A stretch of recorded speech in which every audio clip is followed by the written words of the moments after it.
দেখতেও যতটা আকর্ষণীয়, খেতেও তো তেমন সুস্বাদু। আর এই হেলথ বেনিফিট সম্বন্ধে বলে শেষ করা যাবে না, এতটা পুষ্টিকর।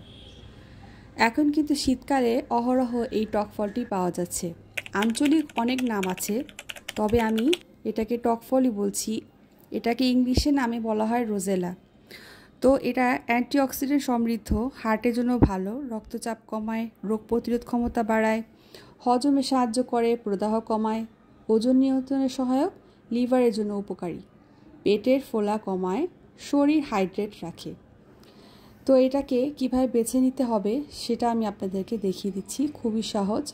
জাস্ট মুখের থেকে এভাবে একটা চাকুর সাহায্যে বা বটির সাহায্যে যে যেভাবে ইজি মনে করেন সেভাবে কেটে ভেতর থেকে এই শক্ত জিনিসটা মানে বীজটা বের করে নিতে হবে। আমাদের এখানে শুধু এই ফুলটারই প্রয়োজন হবে। তো কিছুই না, এটা কিন্তু বাজারে অনেক চড়া দামে বিক্রি হয়। তার থেকে এখন শীতকালে কিন্তু এটা অহরহ পাওয়া যাচ্ছে, আমরা ঘরেই তৈরি করে নিতে পারি। আমাদেরকে সুন্দর করে এই ফলগুলোকে ধুয়ে রোদে দিতে হবে। আমার বারান্দায় আলহামদুলিল্লাহ পর্যাপ্ত পরিমাণে রোদটা পেয়েছে, তাই আমার কিন্তু 3 দিনেই এই চাটা বানানো হয়ে গেছে। জাস্ট আমি প্রতিদিন কড়া রোদে এটাকে ভালো করে শুকিয়েছি। দেখতেই পাচ্ছেন কতটা মুচমুচে হয়েছে। এটা কিন্তু অনায়াসে আপনি 1 বছরের মতো সংরক্ষণ করতে পারবেন। ভালো মতো শুকিয়ে গেলে তারপর এটাকে স্টোর করে রেখে দিবেন।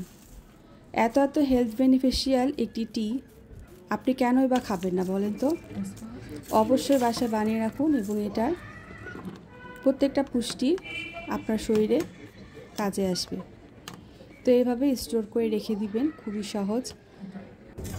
আমি এখানে আপনাদেরকে 1 কাপ চা বানিয়ে দেখাচ্ছি। এখানে আমি 1 কাপের একটু বেশি পানি নিয়েছি। পানিটা যখন বলক চলে এসছে, স্রেফ 4 থেকে 5টা পেটালস নিলেই হবে আপনার। এটাকে ভালো করে আঁচ করে নেবেন। সবচেয়ে ভালো হয় মধু দিয়ে খেলে, বা আপনি চিনি দিয়েও খেতে পারেন, অথবা আপনি ডাইরেক্ট র খেতে পারেন, যেভাবে আপনার ভালো মনে হয়। তো আমি আজকে চিনি দিয়ে তৈরি করে দেখাচ্ছি। এটাকে আঁচ করে নিলেই তৈরি হয়ে যায়। এটা খেতে অত্যন্ত সুস্বাদু, আপনারা অবশ্যই খেয়ে দেখবেন এবং এটি বেনিফিটটাও গ্রহণ করবেন।